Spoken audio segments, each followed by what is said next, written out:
It is my distinct pleasure to welcome everyone to the Distinguished Awards and Awards Honor Ceremony. It's an honor to have all of you here at the biggest honor we have for AASLD.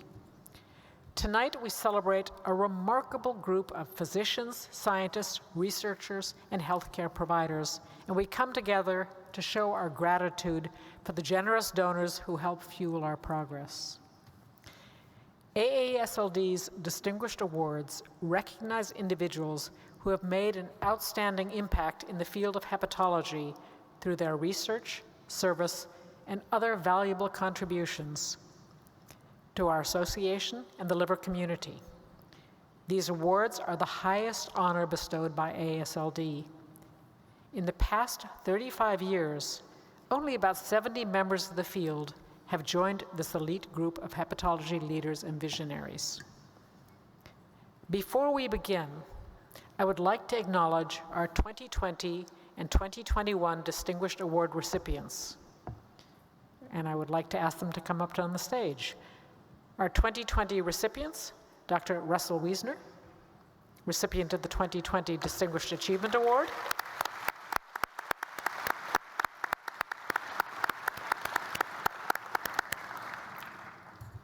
He's up here virtually. Dr. Michael Lucy, recipient of the Distinguished Clinician Educator Mentor Award.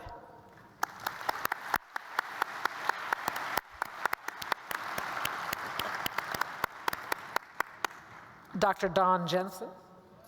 Yeah!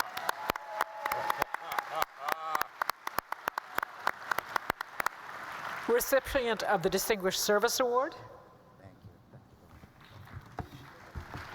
Well deserved. Well deserved.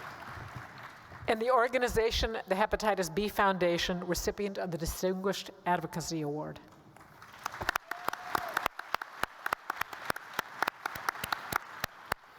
And our 2021 recipients, Dr. Raymond Shinazi, recipient of the Distinguished Achievement Award.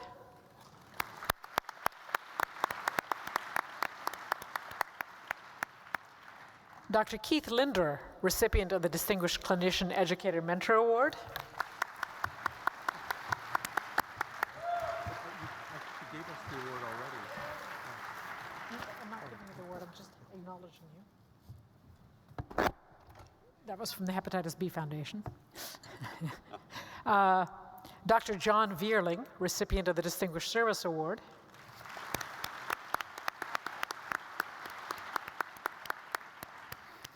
And Donna Cryer, recipient of the Distinguished Advocacy Service Award.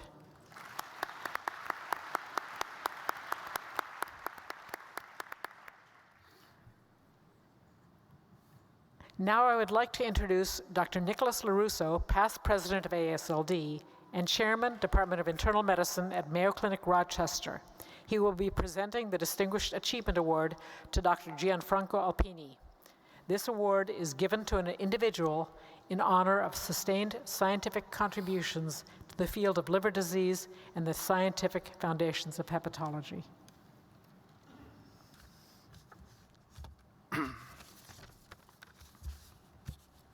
Madam President, members, guests, and friends, it's a distinct pleasure and honor to introduce this year's recipient of the AASLD Distinguished Achievement Award, my colleague and friend, Gianfranco Alpini.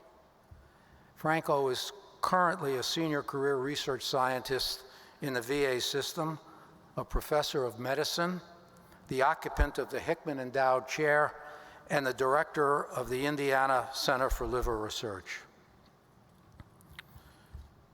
Franco was born in the Eternal City of Rome in June 1955.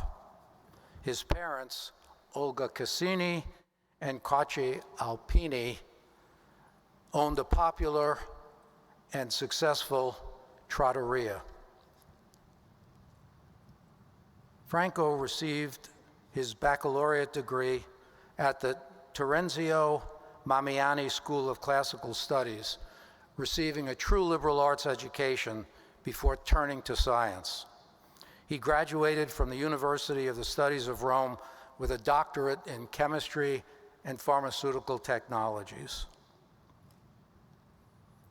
His first postdoctoral experience was in New York City at Mount Sinai and Albert Einstein College of Medicine, where he worked principally with Nick Tavoloni, but also with David Shafritz.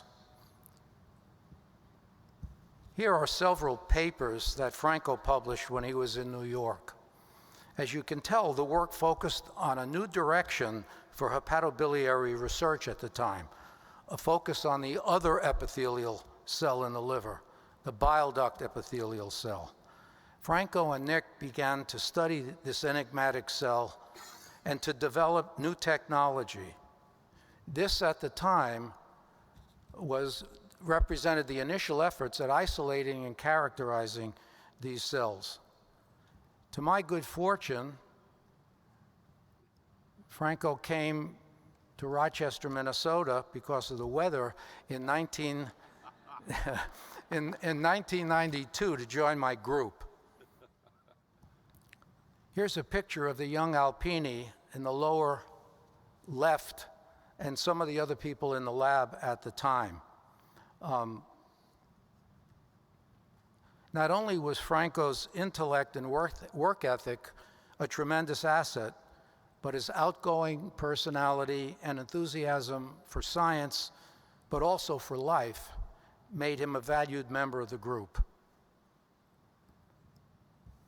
Here are some of the papers that Franco published during the 3 years he was in the lab. As you read these titles, you notice a direction and a scientific identity evolving focused on the bile duct epithelial cell.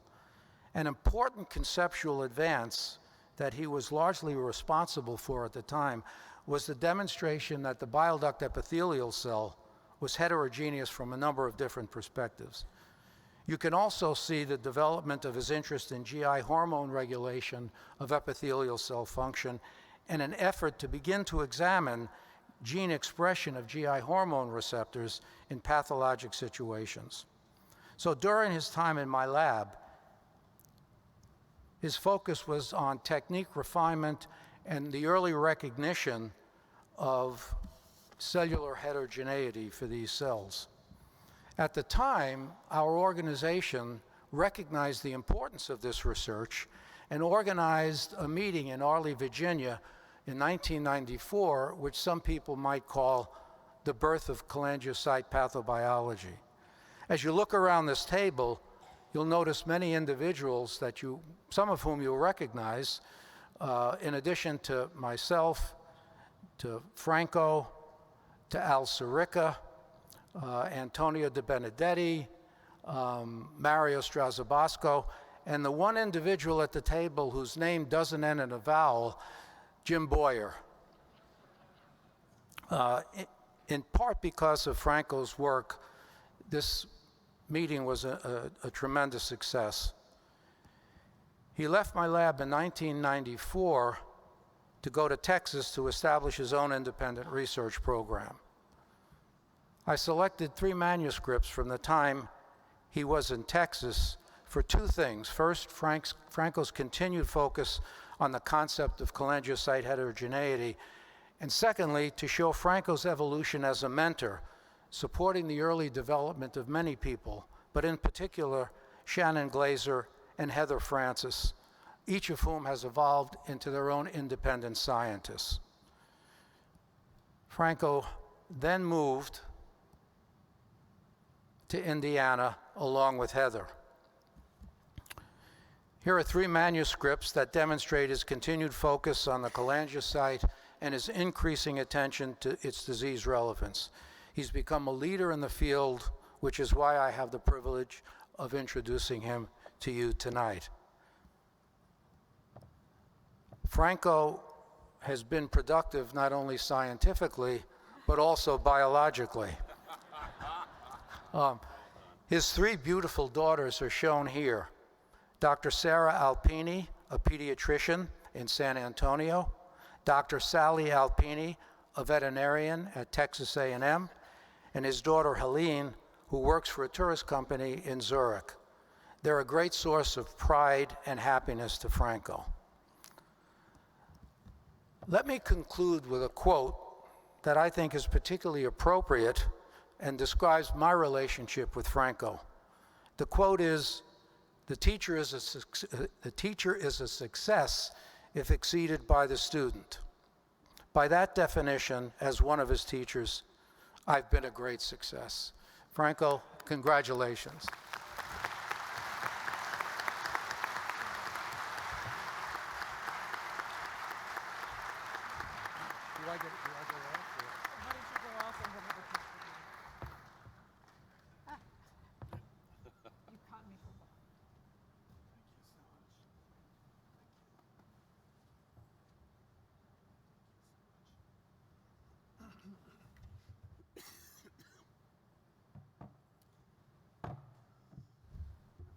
So, good evening. Okay, I need to put my slides, my presentation. Next slide, please. Okay, so first I want to, I'm very honored, very pleased, and very happy, speechless, and I want to thank, of course, the SLD and the President, Dr. Deleuve, for this privilege. Also, thank you, Dr. LaRusso, for introducing me. And I'm going to give you some highlights on my life. And thank you, some people. Maybe highlight some of the findings during the last, 30 years. This is just an idea on my background, on my beloved parents, Olga and Croce, picture of me playing soccer, when I was a little boy, 6 years old, when I was a soldier in the Air Force, just to give you an idea of my polyhedric personality. And also, of course, there is a picture of my beloved team, Rome. So I'm not going to go over the background because Dr. Russo already mentioned this. I would like to emphasize the importance of my parents, and you can see the picture of my brother, myself. This is my brother, me, my brother, and Croce, that were a very important part of my life. Of course, to succeed, you need, of course, the support of the university. In this case, it would be Baylor, Scott and White, Texas A&M, IU. But also, you need the support of the funding agency, but also you need great mentors. And I have to say that the person that influenced me mostly is Nick LaRusso, who really was an incredible mentor and really showed me to be very analytical. Also, Chavez played an important role because it was a key to teaching me molecular biology, but an important person was also Dr. Granger, who unfortunately passed away, who always encouraged me during the time where papers or grants were rejected, always encouraged me. He was a fantastic person. Of course, I can't forget Dr. Francis, Dr. Glose, who were always with me in this trip between good and negative points during the career, but they always sustained me and during the progression of my career. And of course, I had to thank the collaborator in Italy, Alvaro and Gaudio, who was the Dean of University of Rome until last year. And we developed not only a strong scientific relationship, but a very good friendship. So Nick did a great job to highlight some of the papers, and I'm not going to go over this one. Of course, this was very important because we demonstrated the importance of the biliary epithelium, not only as a conduct, but also as an epithelium, which is important from the pathophysiological point of view. And some of the major findings that I developed in Texas was the identification of the SBT. Together with Nick LaRusso, we are the first group to identify this transporter. And also the role of gastrointestinal hormones such as secretin, which may be important in diseases such as PSC, PBC. And I would like to emphasize the importance of the secretory receptor antagonist in antagonize the phenotypes of PBC. Also, we demonstrated the role of angiogenesis in biliary disease. And we moved into Indiana, where we really gave a burst to the research in terms of the translation applicability, because thanks to IU, GI, and the other collaborators, we were able to published demonstrate important to identify important targets at the clinical level, such as the role of Dutch reaction, which can be important not only to modulate biliary damage, but also fibrosis, steatosis. We identified an important concept for the antagonist for secretory receptor, which may be important in early stage PBC, PSC, NAFLD, NASH, but also the key role of secretin, which may be very important to restore the secretory activity of cholangiocytes in late stage PSC. So we are able to identify a target which may be important in modulation of these devastating diseases such as PSC or PBC. And of course, I have to thank all, not only the friends, the collaborators, the mentors, but also the support, because without the support, I wouldn't be here. And I have to give, of course, a special thanks to Baylor Scott & White, Texas A&M, the Veteran Administration, NIH, PSC partner, and other organizations who support me, including Indiana University. And in the last two slides, I would like to emphasize some of the acknowledgement.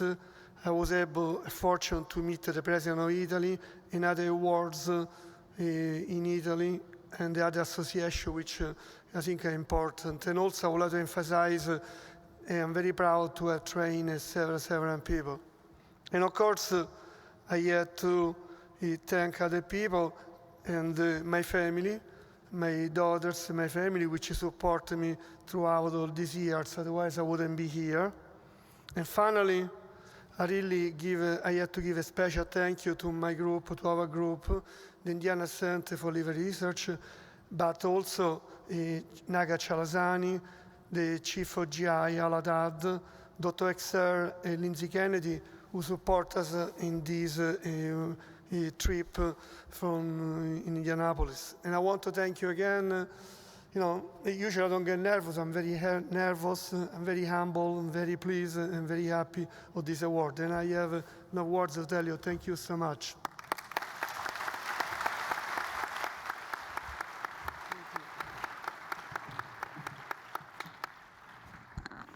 Thank you, Dr. Alpini, for your tremendous achievements.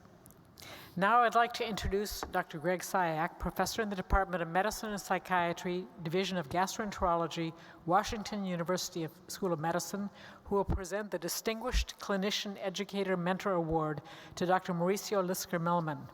This award is given in honor of the sustained service of clinician educators to AASLD and the liver community in general. Madam President. Thank you. Madam President, AASLD members, colleagues, friends, and family, good evening. It's my great pleasure to introduce Dr. Mauricio Lisker-Millman as the 2022 recipient of the AASLD Distinguished Clinician Educator Mentor Award. While I may not be a card-carrying hepatologist, I do feel uniquely positioned to be able to speak to Dr. Lisker's qualifications for this prestigious award. I've known Mauricio for over 2 decades, first as a Washington University professor and a house officer of his in the School of Medicine, as well as a GI fellow, and now over the past 16 years as his faculty colleague at WashU and the St. Louis VA Medical Center. So how would I begin to describe Dr. Lisker's journey leading to this accomplished career culminating in his AASLD Distinguished Award recognition this evening? Well, I think Mauricio would start with his family. Pictured here with his older brother, Bernard, Mauricio was born in Mexico City, Mexico in 1955. His mother, Sarah, who is here with us this evening, was an educator in studies of philosophy and English letters. His father, Moises, was a highly respected urologist. Mauricio's grandparents immigrated to Mexico from Poland, Russia, and Ukraine in the mid-1920s, seeking opportunity and refuge from political and social revolution and religious persecution. His family's spirit of seeking opportunities and professional achievement certainly had a strong influence on Mauricio and his siblings. His older brother, Bernard, his younger sisters, Nancy and Monica, also here with us this evening, are themselves most accomplished in their respective areas of professional pursuit.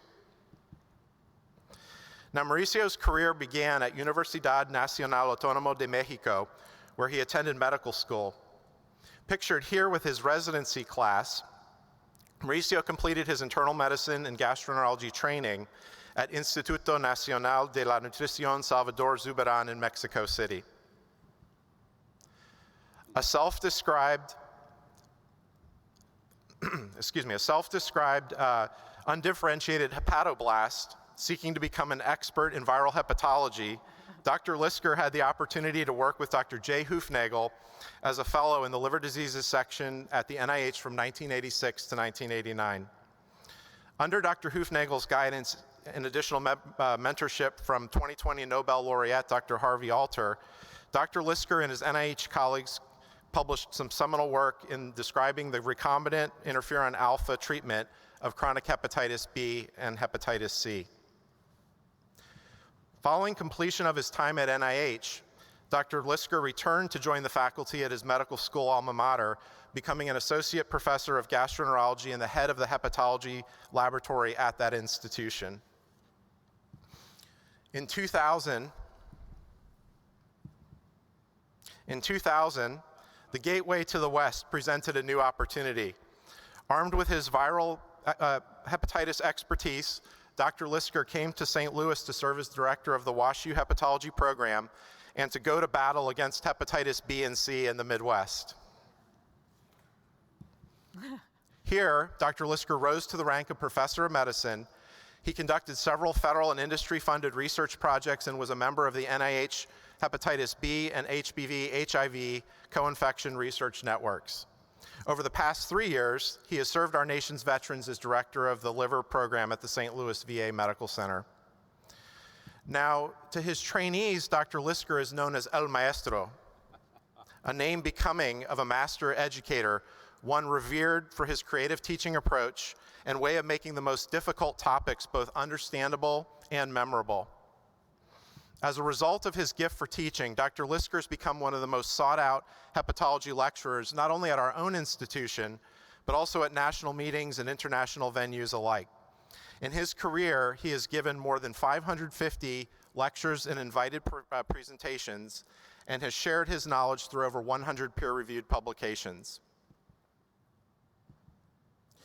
Dr. Lisker is also a master clinician.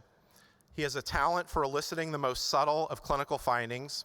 He develops a relationship with his patients and a trust from them as well, and he feels it's important to educate them on their disease processes.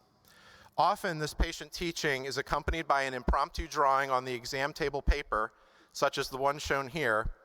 The masterpiece then lightheartedly signed by Dr. Lisker and handed to the patient so that they can go home and better remember that day's lesson. As a result of his talents as a clinician educator, Dr. Lisker has received numerous awards and recognitions. He has been honored with the Life Achievement Award by the Mexican Associations of Hepatology and Gastroenterology and was admitted to the Mexican Academy of Medicine. At WashU, he has received the Distinguished Educator and Faculty Teaching Awards, and he also happens to be the only faculty member in the history of our gastroenterology division to be named Professor of the Year by his fellows on 4 separate occasions. Dr. Lisker expresses a genuine interest in his mentees' passions and pursuits beyond medicine. At the same time, he demonstrates the importance of satisfying one's own personal interests and maintaining work-life balance. Over the years, I've come to know Dr. Lisker as a talented musician and guitarist and previous member of the rock band Loving Soul and Dimensions, a lover of the arts, an athlete and competitive racquetball player. Okay, maybe more of a recreational athlete these days. A comedian with a great sense of humor, reminding us all to take time and have fun and an occasional laugh. At the same time, Mauricio is always compassionate and considerate. He has a strong sense of social obligation and a steadfast moral compass. And at times of professional struggles, life challenges, or personal tragedy, he rises above the adversity and always conducts himself with complete poise and grace. In spite of all of his professional recognitions and accomplishments, I believe that Mauricio most values from his career the lifelong, enduring friendships that our profession promotes. He remembers that behind every great maestro is an even greater maestra. Mauricio's wife, Marcia, has been by his side as an amazing source of support and guidance to him throughout his career. And Mauricio remains a dedicated father who has shared his work ethic, values, and love of life with his wonderful and highly talented and successful children, Paul, Claire, and Karine, who are also here to celebrate with their dad. So with all of this, I ask, is Dr. Lisker superhuman? A superhero? Well, maybe not. Dr. Lisker is, however, an outstanding clinician, a remarkable teacher, a truly exceptional mentor, and a role model. He's one of my heroes. Mauricio, muchos felicidades. Congratulations on this very special recognition. And on behalf of your patients, colleagues, mentees, and students, thank you for everything that you've done for us.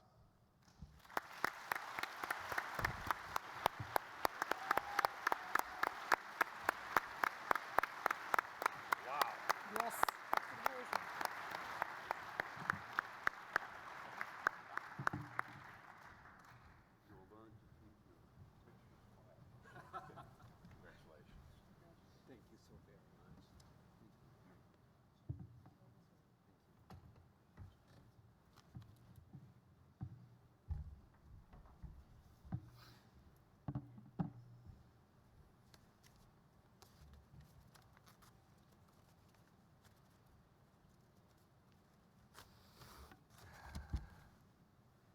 Suddenly I develop an epistaxis. Sorry. Thank you very much, Greg. I'll make sure you'll be fired upon our return. I'd like to express my gratitude to the governing board of the SLD for selecting me for this award. I would like to believe that in accepting it, I officially join the endless passing of the torch of educators and mentors that will continue driving the forward progress of hepatology. I've had the opportunity to reflect on the meaning behind this award and the elements that have shaped my journey. The continuous process of learning and teaching became the cornerstone of my professional growth and the primary objective of all that I do as a teacher, doctor, and academic. This process is intimately intertwined with the relationship we as doctors develop along the way. Foremost them is the relationship between patient and physician. It is a privilege to be entrusted with the challenge of diagnosing and treating a patient, and it is our responsibility to apply our knowledge and experience through the tools at our disposal. The analysis of patient history, the physical exam, and clinical maneuvers. However, it is also our duty as physicians to see past their illness and see the patient as a whole, and to approach every interaction with them as humans and not as a problem to be solved. I will confess that the interactions that most brighten my day are when patients share that they do not remember the precise terms I use to explain their medical issues, but they remember how much I cared. But it's not just the patients that we have lasting impact on as physicians. Equally important are the relationships we build every day with our students and colleagues. Whether intern, resident, or fellow, we forge relationships that at first glance might appear to be strictly hierarchical, with them as the apprentices and us as the masters. In reality, it is a two-way street in which ideally we are all teaching and learning in a fluid and dynamic way. But you will have to forgive me for leaning into the hierarchy for a moment. And so to you all, my dear apprentices, I don't think they're here. I want you to know that you have chosen a marvelous and rewarding career, full of challenges that will push you to be the best. Approach your patient at the bedside and explore at the bench to understand the art of the human body and its physiology. Learn from your mentors. Be honest, humble, and respectful. Study with determination and never be afraid to ask questions. Use your stethoscope to listen to the sounds of your patients' bodies, but remember to also listen to the words of their souls. Let your words always be soft and understandable, never distant or technical, in particular when you are the bearer of bad news. Take the time to listen to your patients and to hold their hand. Patient words will tell you far more than any electronic health record. I would like to close with a word of thanks to my most important relationships, with my family, both near and far. Thank you for your unconditional support throughout my life. You have shown me that what unites us is not blood alone, but rather the respect, love, and memories that we share. I would also like to thank my teachers, professors, mentors, nurses, and friends who have illuminated my path, who have helped me overcome all sorts of obstacles. Each of you has left an indelible mark that has made me who I am today.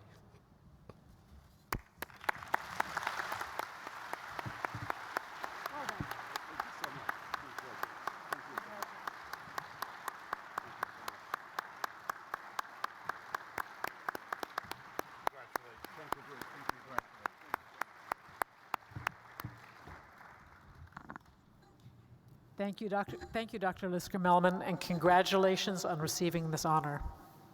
Now, I would like to introduce Dr. Mario Strasabosco, Director of Liver Cancer Program at Yale University, who will present the Distinguished Service Award to Dr. Michael Nathanson, an award that is presented to an individual in honor of sustained service to ASLD or the liver disease community in general.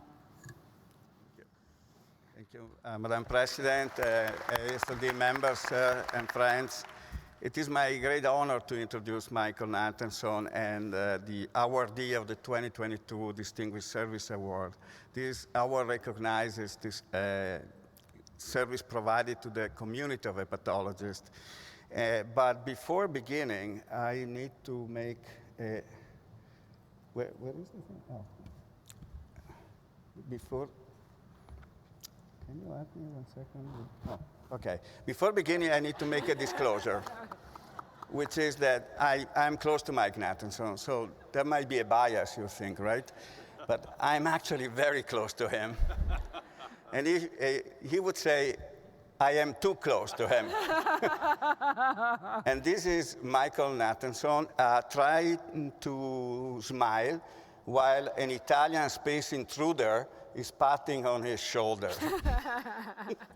He has a very keen sense of his personal space, which is now changing because he married into a large Cuban family, and they're teaching him that it's okay to hug people. All right, but so Michael has a very logical and mathematical mind, so we'll proceed very analytically from the beginning. He was born in the Midwest, Detroit, where his grandparents immigrated from Eastern Europe. None of his family was a physician, but his grandfather was a pharmacist. And he donated young Michael this old microscope, predicting that he would become a researcher in life sciences. And the gift was prophetic, as later in life, most of Michael's research work was performed using sophisticated microscopy techniques. Nevertheless, Michael briefly considered a career in the show business. But then he turned to mathematics and first went to college at Berkeley to get a math degree and then did a master at MIT in bioengineering. And this was followed by an MD PhD from Case Western University, and then a residency and internship in Columbia University, and a GI fellowship at Yale University. And this is where our paths crossed for the first time, and I couldn't believe that this guy was actually an engineer. But he stayed in the faculty, joined the faculty, and here you can see Michael in his lab, with a warning that not to get too close to him. And in the word of his mentor and first section chief, said, my early impression of Michael as a fellow and a junior faculty was that he, more than anyone, was always ready to take on additional tasks when suggested. He was, and still is, a master multitasker, endowed with prodigious energy. That was JLB. And here you can see Michael in 1996 is on the extreme left.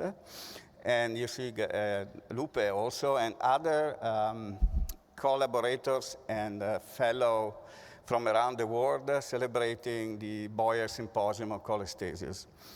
He remained in the faculty, and eventually he became chief of the digestive disease section in 2003, liver center director in 2009, and he is now the Gladys Phyllis Crawford Professor of Medicine, a professor of cell biology.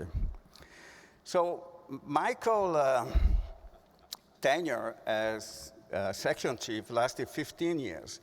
And in the word of some of his peers, quoted here, Michael is a remarkably effective leader that has made everything he participates in better than when he finds it. And if we look at some of the members, he tripled the size of the Yale digestive disease faculty. He tripled the digestive disease section overall budget, and particularly the NIH budget. He increased the liver volume by 5-fold, started a number of very successful disease-oriented programs, and brought back liver transplantation at Yale. And what is remarkable, and in the middle of all that, he staffed and continues to do so a weekly clinic for indigent at Bridgeport, a particularly poor area in Connecticut.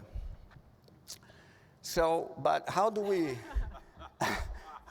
judge a section chief? By the number, or by how he interacts with the faculty and what he does for his own faculty? So if you look under TripAdvisor, digestive disease chiefs, you can find some of the quotes from his long-time faculties. And I want to read just the last one, because it says everything. Michael brings a formidable intellect to hepatology, is an uncompromising scientist, an extraordinary mentor of fellow students and faculty. His effort remarkably elevated Yale hepatology, both clinically, scientifically, and financially.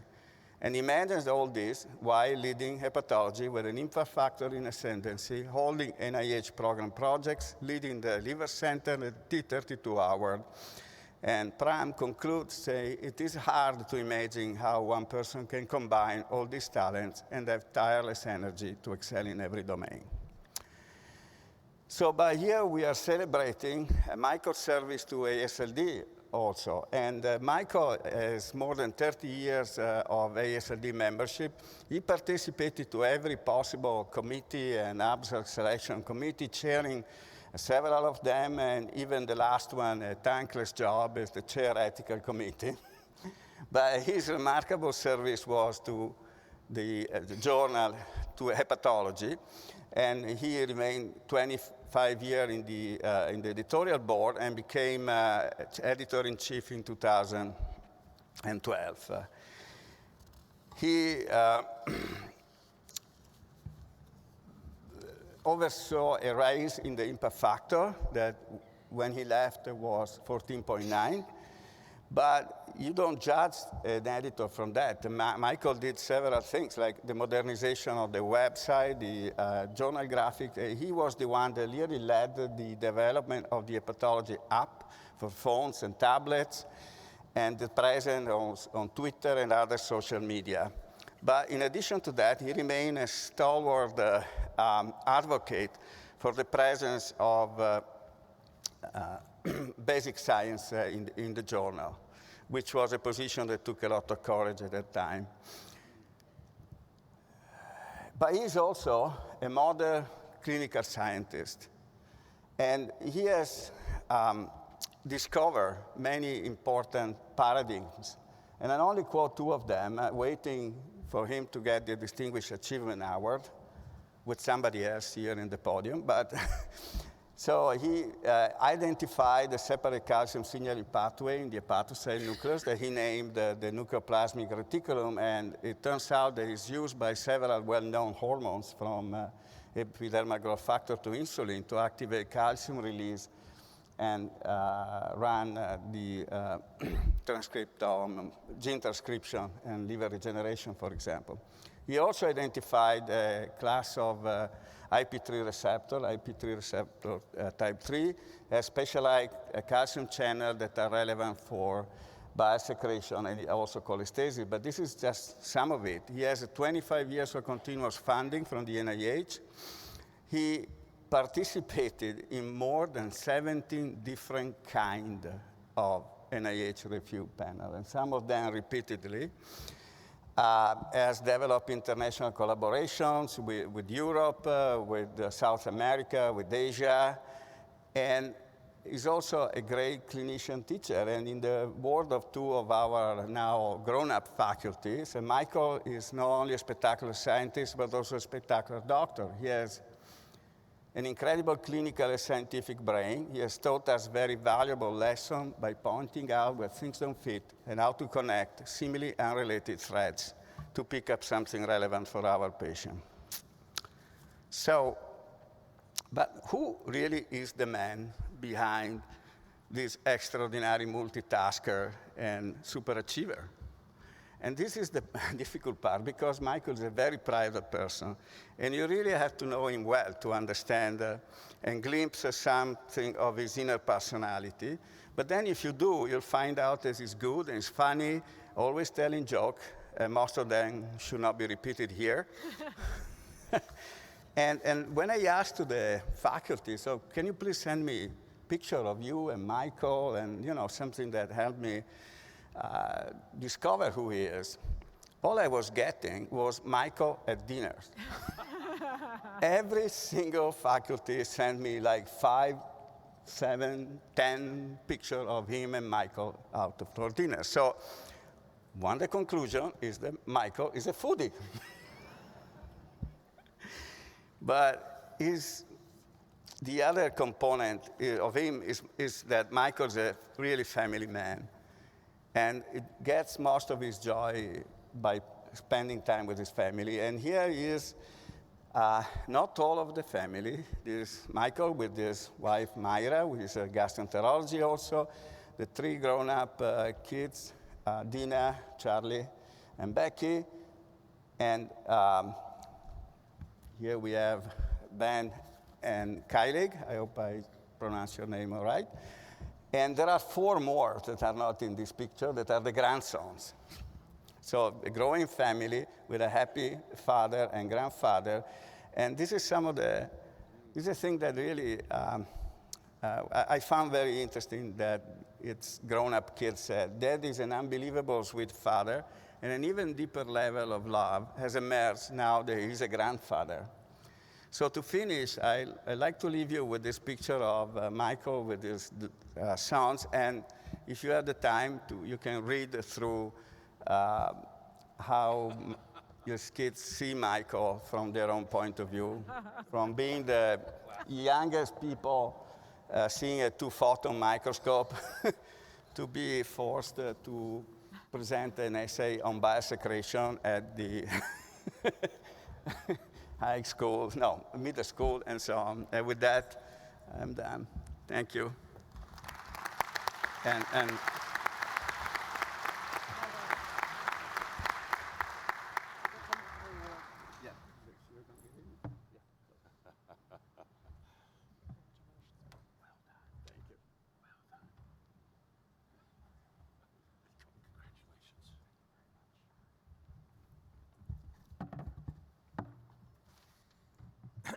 Well, thank you, Mario, for those very kind remarks. I also would like to thank the AASLD for all of the really remarkable career opportunities they gave me over the years. And now I'm really deeply humbled and very appreciative that I'm being given this award in addition. I'd also like to thank my colleagues, including my mentors, my collaborators, and my trainees, not just the ones at Yale, but really around the world. And finally, and most importantly, I would like to thank my family, which has been a constant source of support to me over the years. Thanks again.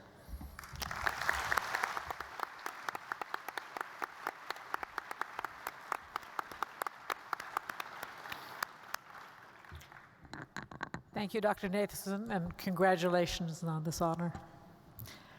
I would like to introduce Dr. Michael Fuchs, Chief of Gastroenterology and Hepatology at Central Virginia Healthcare System, who will be introducing the Distinguished Advocacy Service Award to Ho-Chang Gillis, our first associate recipient of a distinguished award.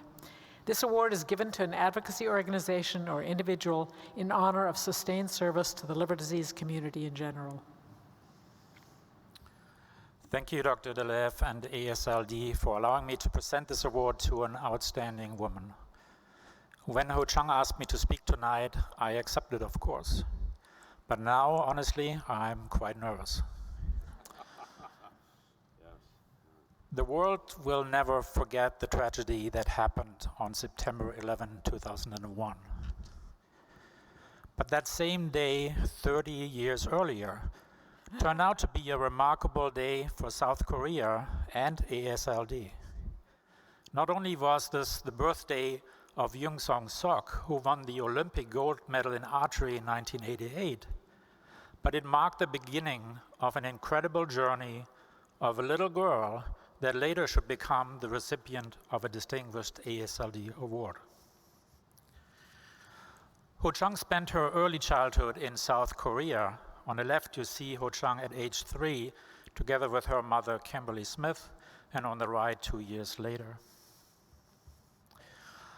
After the family moved to the US, Ho-Chang grew up in Northern Virginia, living initially in Falls Church and later in Woodbridge. On the right upper corner, she's shown together with her little sister. Playing an instrument was a family tradition. Ho-Chang played the violin and was in the orchestra until graduation from Osborne Park High School. She was also active in the debate club, which is why she's so good at arguing, or she was good at debate because she is so good at arguing. Ho-Chang then moved to Richmond to go to college at Virginia Commonwealth University and received their degrees in biology and nursing, respectively. In 2000, Ho-Chang started to work at the McGuire VA Medical Center, where she continues to work until today, and hopefully for many years to go. As an outspoken advocate for veterans, Ho-Chang's service to VA is tremendous, and today I can only highlight a few of her accomplishments. Ho-Chang was fortunate to work with Dr. Douglas Zuman, an outstanding physician. Early on, he saw her potential, and both together established a liver transplant program at McGuire that has become the most successful program within VA. Ho-Chang has been instrumental in McGuire obtaining a program designation to expand transplant services to include live donor liver transplantation in 2022. During the COVID pandemic, Ho-Chang implemented a telehealth program to ensure timely liver transplant evaluation and post-transplant monitoring of veterans, and expanded that program to veterans with all kinds of other GI disorders. Ho-Chang conducts our virtual liver tumor board to help VA facilities without hepatology expertise to refer veterans for evaluation and management of liver tumors, and she serves on national VA field advisory committees. Her outstanding work at McGuire resulted in several VA awards, including the Secretary Award of Excellence in Nursing in 2015, as well as the Eye Care Patient Advocacy Award in 2016. For those of you that do not know, Eye Care stands for integrity, commitment, advocacy, respect, and excellence. All characters that come immediately to your mind when thinking of Ho Chang. Ho Chang is driven by challenging herself. It was thus not surprising that she decided to obtain a doctorate degree from the University of Virginia in Charlottesville. Her thesis work on application of telehealth to overcome geographic disparities in liver transplantation within the Veterans Health Administration was timely, not knowing in 2018 how important telehealth would become 2 years later with the COVID pandemic. This throws Ho Chang together with some of her members of her work family at VA. Time does not allow me to expand too much into her contributions to ASLD as an organization and as the Hepatology Associates, but I want to focus on her contribution by participating in numerous committees. Ho Chang served on the ASLD Strategic and Viral Elimination Task Force, and she succeeded in elevating the role and development of the Hepatology Associates by establishing the Associate Special Interest Group, creating liver meeting content specifically for advanced practice providers, promoting the visibility of associates globally, being instrumental in developing the Associate Fellowship designation and a mid-career Associate Scholar program. Of note, Ho Chang became the first associate representative on the ASLD governing board. As you can see on this slide, Ho Chang has been widely visible at many liver meetings. Here you see Ho Chang with Noah Thoreau, our next AASLD president. As an outspoken advocate for her profession, Ho Chang served the Virginia Council of Nurse Practitioners as secretary, treasurer, and ultimately as president. During her 2019 presidency, she organized the annual meeting in Roanoke, Virginia. One thing she is particularly proud of, and that is the fact that she successfully lobbied for Virginia legislation HB 793, signed into law by former Governor Ralph Northam. This legislation removed practice barriers to allow nurse practitioners to practice at the top of their education and training.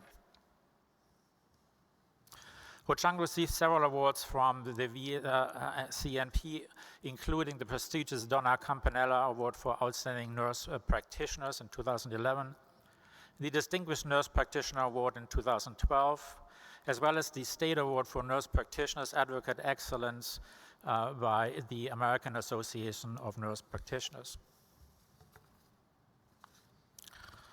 As family is very important to Ho Chang, I want you, Ho Chang, and you in the audience, hear what her sister has to say. I looked up to her and still do to this day. She has more courage than anyone I know. No challenge is too much for her, no task too daunting. She is tough, and at the same time, she has a big heart. I honestly would not be who I am today if it wasn't for her. And this is what her husband, Billy, told me. Caring for others is what she does, all day, every day. She always puts others first, continuous sacrifice and selfless service. Does what nobody else will do in a way that nobody else can. She inspires patients, caregivers, staff, trainees, family, friends. What a powerful statement. As I'm not as gifted as Harvey Alter, I will spare you a poem. However, what I can say, over the last 30 years, I have worked with numerous people.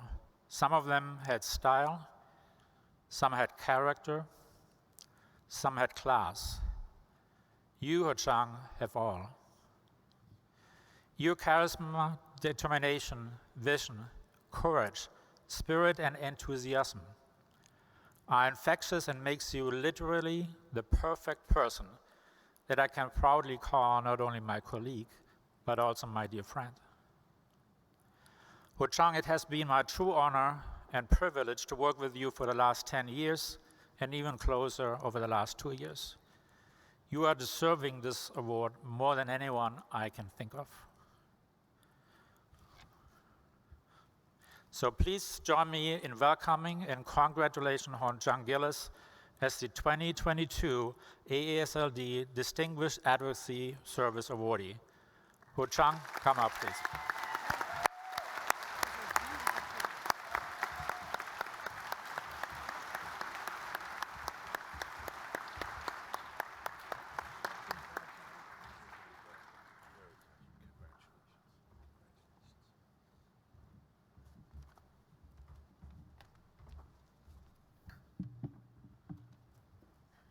I have to thank my sister for the baby pictures.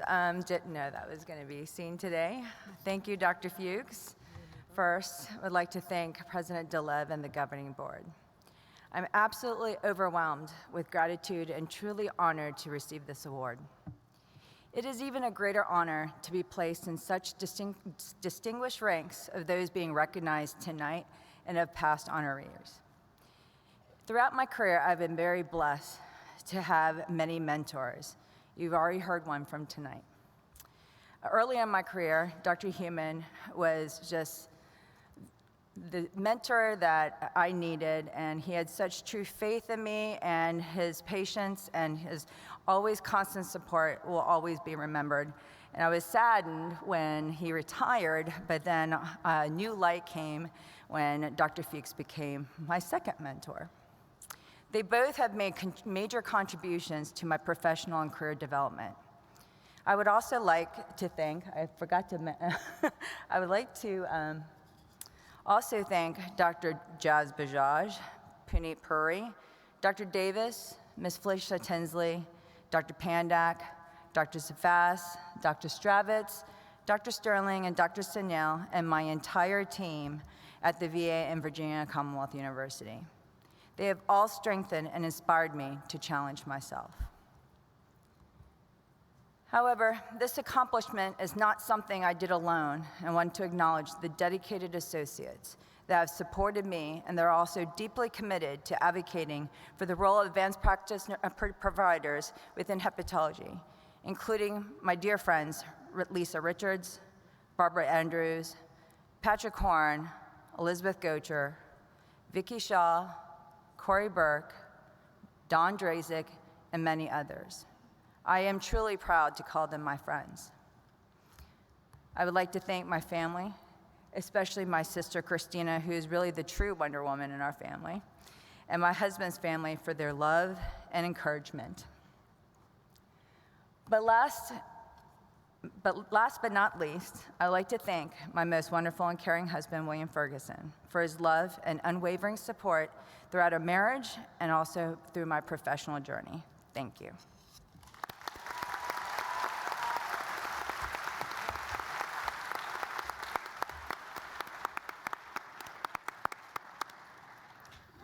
Thank you to all of our distinguished honorees for your dedication and commitment to the field. We are incredibly honored to have you as member leaders of our AASLD.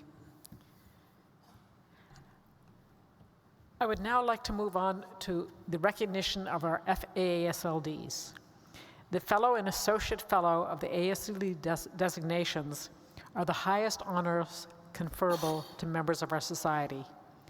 The individuals who bear the FAASLD and AFFAASLD designations demonstrate an extraordinary caliber of excellence and leadership in the hepatology community through long-standing professional achievement in clinical or academic practice or in basic or clinical research.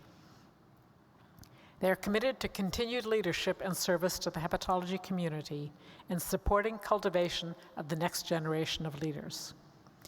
Since the last time we met in Boston, AASLD bestowed the FAASLD or AFFAASLD designation to 100 distinguished members. Please join me in recognizing these outstanding individuals.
At this time, I'd like to ask the Fellow and Associate Fellow classes of 2020, 2021, and 2022 to stand and be recognized.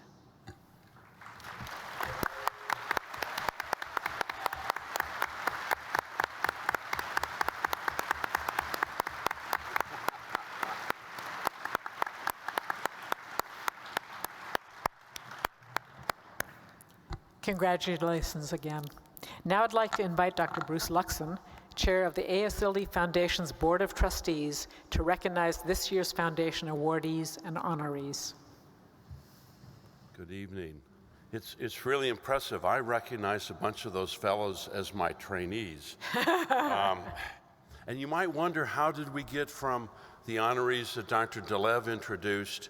How did we get those there? And I'm going to show you how we accomplished that, if I could. Good. So I want to go over what the foundation has done. I think you'll see that we are very proud to be SSLD's partner. We promote liver health. We encourage patient care.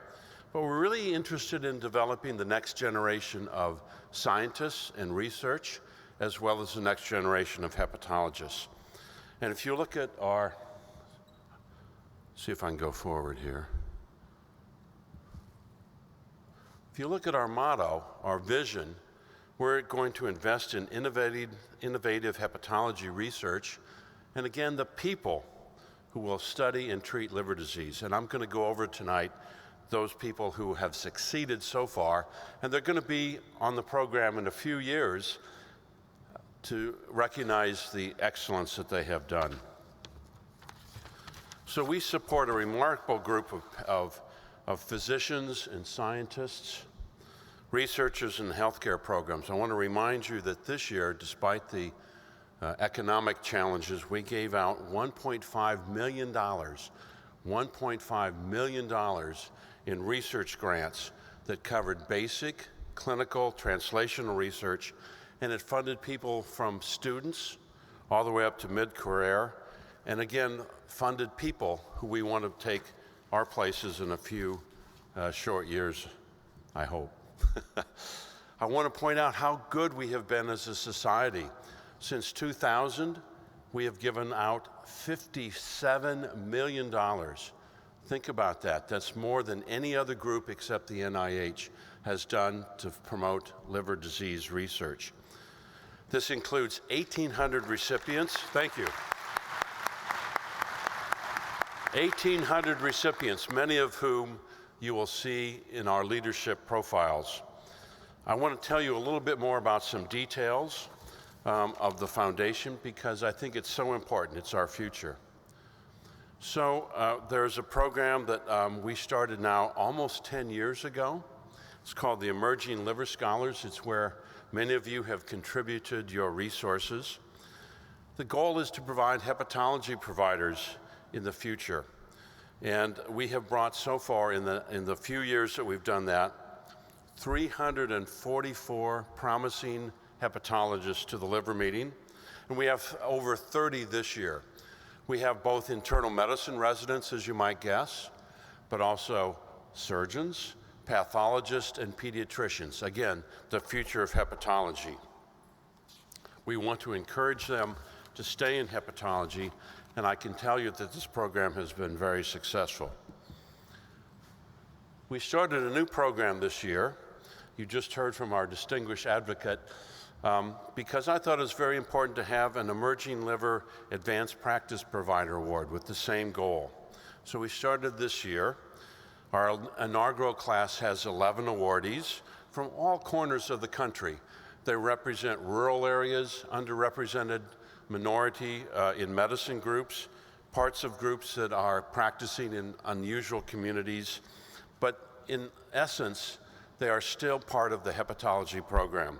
So we have that program as well.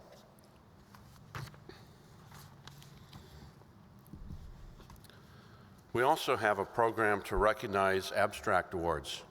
And this just shows you many of the 2022 abstract awardees. These are people who submit their awards, they're judged. We give them a little bit of money, not much naturally, because I'm relatively cheap, as my wife will testify. But we want them to come to the liver meeting, and so we provide that. And we'll hope if you see an award poster, please go talk to them, congratulate them on their award. We also have research and career development awards, and I show you this picture of this year's winners. I want to share with you how successful this program is. We've had it now we're going on almost 10 years, 9.5 years that the foundation has existed. We have funded, as I told you, many, many, many projects, but I want to show you the return on interest that your dollars give to the organization. We've gotten over $70 million of federal funds by investing in these young researchers. And I just had the staff calculate what our return on interest is. For every buck we give them, $4.58 come back. $4.58 come back of federally funded money. Really, really smart hepatologists and researchers. And it's just a testament to the brilliance that's in our society. I think many of the award winners are here. And so if you could please stand for a moment. We'd like to recognize you. Anybody who got the 2002 awardees? There's one. Excellent. Thank you.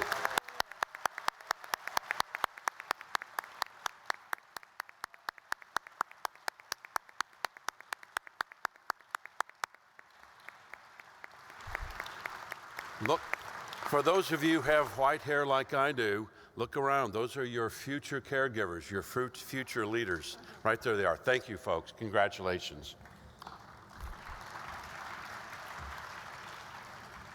Because we haven't met in person for a while, we also invited some of our previous awardees from 2020 and 2021. And if you are here tonight, or any of those here as well from the last 2 years, please stand if you would. There we go. Excellent.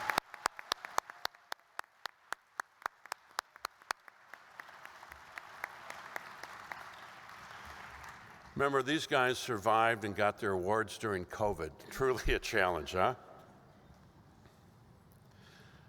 So our funding goes beyond just dollars for publications and research. But we have a special guest tonight that I'd like you to introduce. It's Maria Bell. And she's going to share a story about her family and how it's been impacted by liver disease. So, Maria, where are you? Oh, here she comes. Great. Then I'll be back to congratulate more really smart people. Thank you.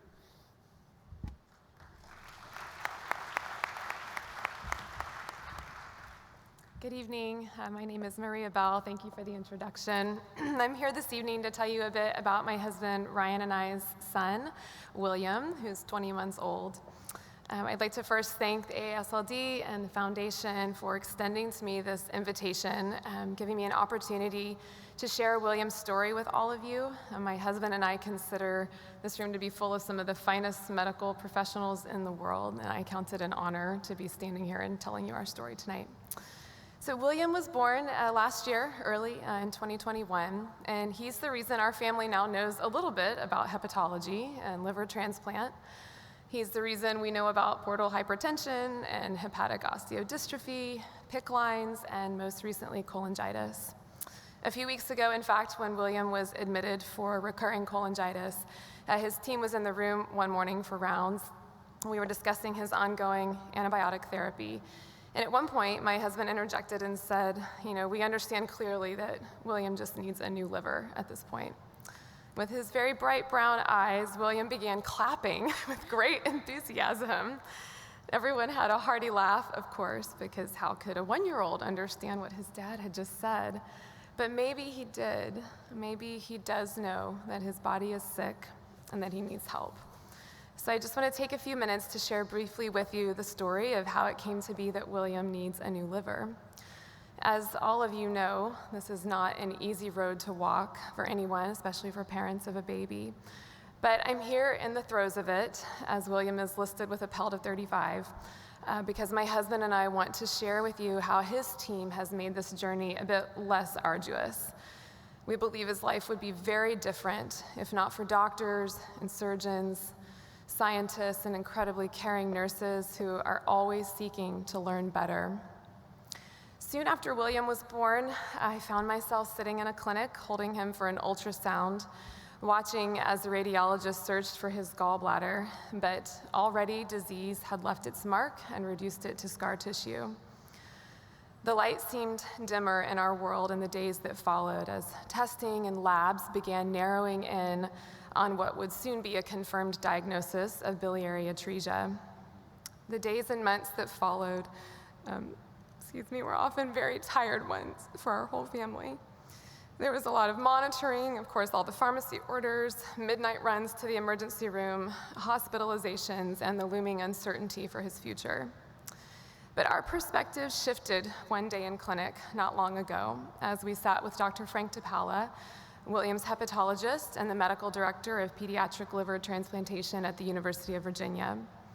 He was giving us a sort of post-transplant pharmaceutical orientation and talking about all of the therapy William would need after transplant. Of course, he mentioned tacrolimus, and I interjected and said, "Oh, this is the medicine William will be on for the rest of his life, is that correct?" And without hesitation, Dr. DePaula looked me in the eye and said, "Or until we learn better." And that idea, really this practice of learning better, was light shining in our darker days. And we realized in that moment that that approach had actually been the mainspring of William's care from the very start. You see, from birth, William's presentation of biliary atresia was rather unusual. In fact, one of the doctors on his team likes to tease that he forgot to read the textbook when he was born. So this made his diagnosis a bit challenging. But from the day of our arrival at UVA, his team spent an intense week not only repeating labs and imaging, but they consulted with colleagues and mentors at other institutions, and in so doing, they were learning better. They specifically ordered the MMP7 test from Cincinnati Children's that most or maybe all of you know has promising predictability for diagnosing biliary atresia and allowing for well-timed surgical intervention. It's a groundbreaking test, and it's the result of research from those who have a mindset to always learn better. The team devoted time that week to literature review, and in that process, they discovered 2 documented rare cases like William's. And in consulting that data, again, they were seeking to learn better in order to provide life-saving care for our son. Even now, as William is battling recurrent cholangitis and the infection is breaking through one antibiotic after another, his team is still seeking to learn better and understand better therapy for him as we wait for a call for transplant. Because of this research and this mindset, William did receive his Kasai procedure by day of life 60, which was crucial. Because of that approach to learn better, he's had more than a year to grow strong, giving him a better chance at a positive post-transplant outcome. And because of men and women working selflessly, strategically, and collaboratively, both in the clinic at UVA and across institutions beyond, William is getting his second chance at life. One of my favorite English poets once wrote that God moves in a mysterious way, his wonders to perform. As my husband and I and our 3 other children wait for the wonder, the medical miracle transplant for William, I just want to thank you tonight and congratulate all of the awardees and all of the distinguished persons here for the work that you've done and the work that you'll go on to do. We'd like to thank the AASLD and the Foundation for your ongoing support of the pursuits in hepatology that are represented here tonight and beyond. It's my hope that in hearing William's case tonight, it might encourage you to continue applying for grants, to keep thinking more broadly and deeply about liver disease, to keep collaborating, and to keep growing in knowledge. Because when you learn better, people and children like our son William live better. Thank you.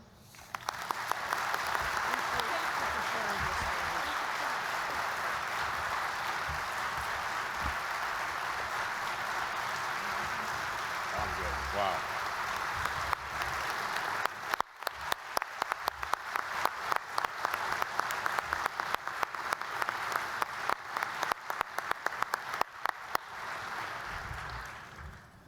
If that does not move you, I don't know what will.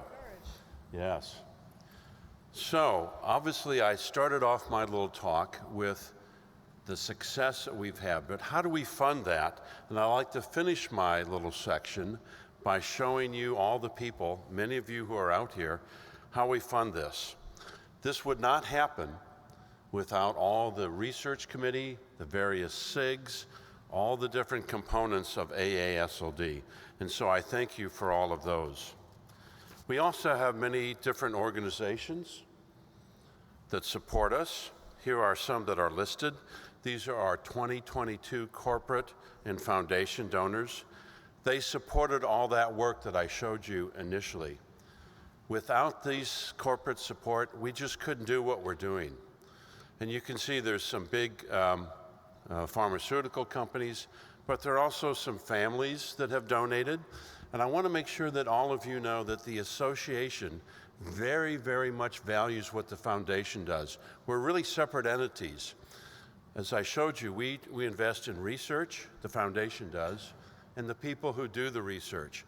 So the association contributes a large amount of money every year, thank goodness, to the foundation so we can do the things that I've just showed you. A few years ago, we started the foundation. We're coming up on our 9th year. And these were the people who started it. And again, if you see these companies, please thank them, because what they have contributed to is the success that I have shown you.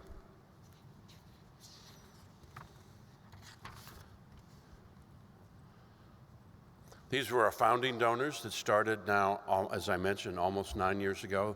The association itself, Gilead, AbbVie, and Intercept.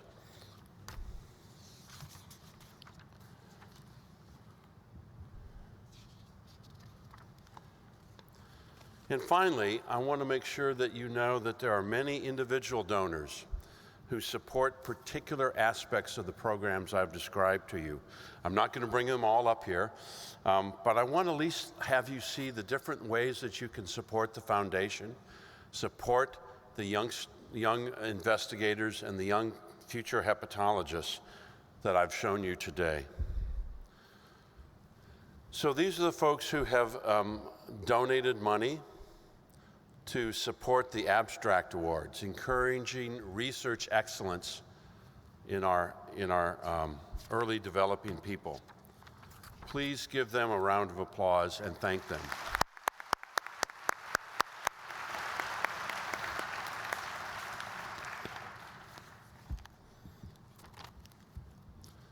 Another way that you can support the foundation is through advanced or transplant hepatology fellows, or as I mentioned, the emerging liver scholars.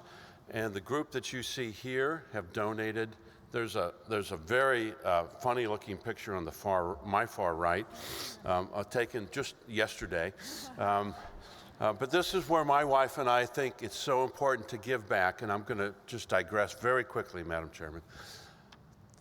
A few years ago, well, 9 years ago, Lupe Garcia-Tao called me and said, "How did you get into liver?" And I said, "Well, somebody gave me $500 to work in their lab for a summer." And not that I'm that great 35 years later, but that's what hooked me. And so if that inspires you, please remember that and invest in the emerging liver scholars or the emerging APP scholarships. It really does make a difference. We've had several families that have donated money because they have a specific interest in a disease.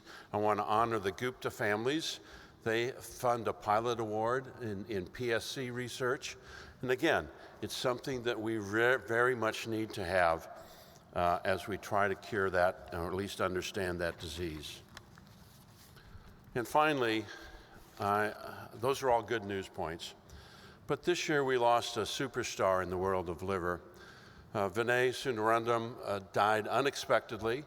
He was in charge of many of these programs that I've described. He's had many leadership roles in AASLD, but most recently the chair of the Membership and Mentorship Committee, which is selecting all these people.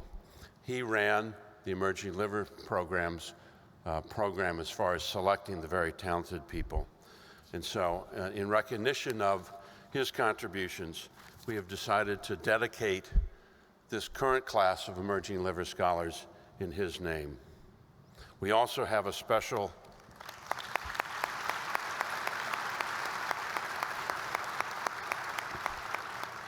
let me go back. We also have a special award in his name, the Vinay Sundaram Advanced Transplant Hepatology Fellow Award, which will again act to try to preserve his legacy. And I'd just like to take this moment to thank his parents, his sister and aunt who traveled with us to be here tonight. He was really a beloved member of our family. I got to work with him a lot as a person who sponsored the ELS. And if you are here, if you would please rise and be recognized. Thank you.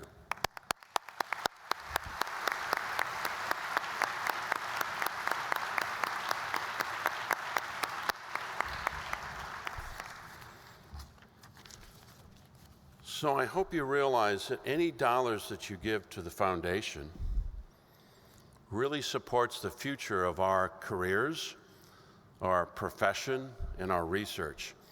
And so I hope you'll consider donating to the foundation. And with that, I'll turn it back to Dr. DeLev after my sales pitch for extra money. Thank you very much.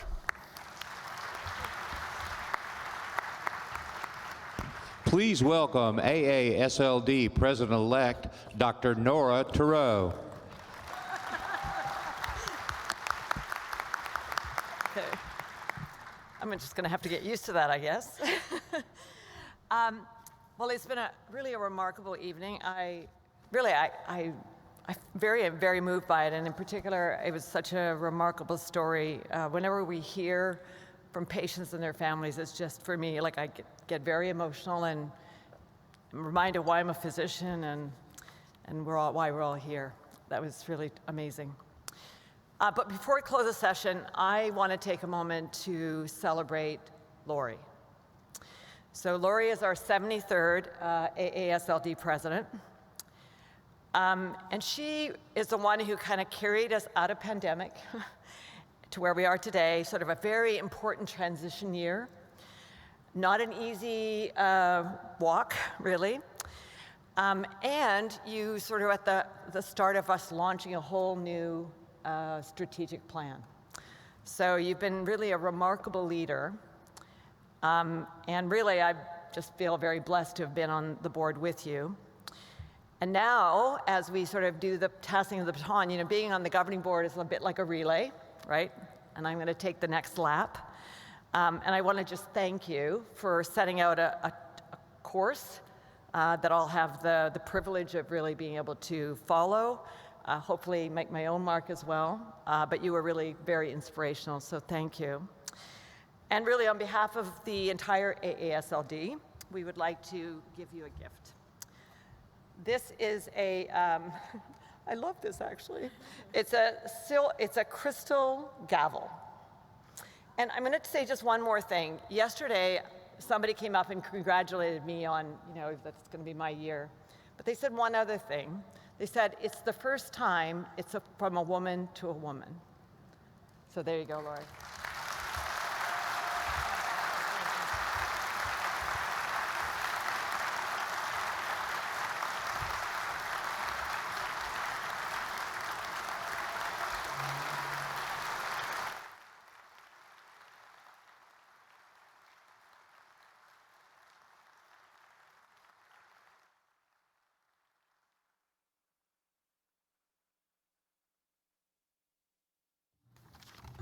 Okay, I'm not going to cry. Thank you.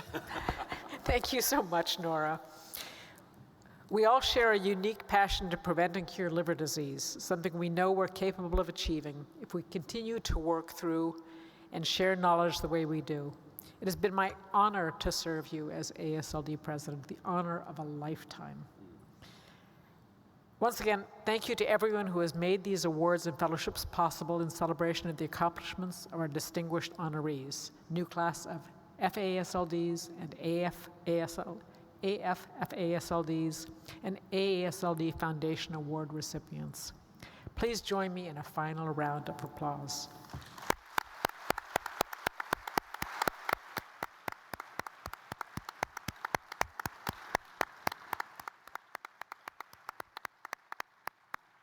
Have a lovely evening.